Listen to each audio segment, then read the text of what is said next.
రాజులకు రాజంట, ప్రభువులకు ప్రభువంట, బెత్లెహేము పురములోన పుట్టెనంట. చూడసక్కనోడంట, పశుల పాకలోనంట, దావీదు కుమారుడంట, లోకరక్షకుడంట.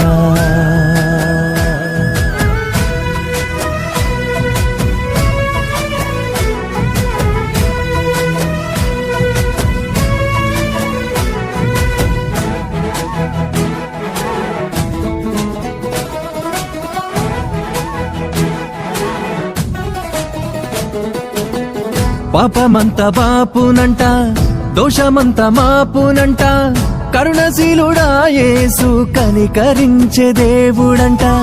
పాపమంత బాపునంట, దోషమంత మాపునంట, కరుణశీలుడా యేసు కనికరించే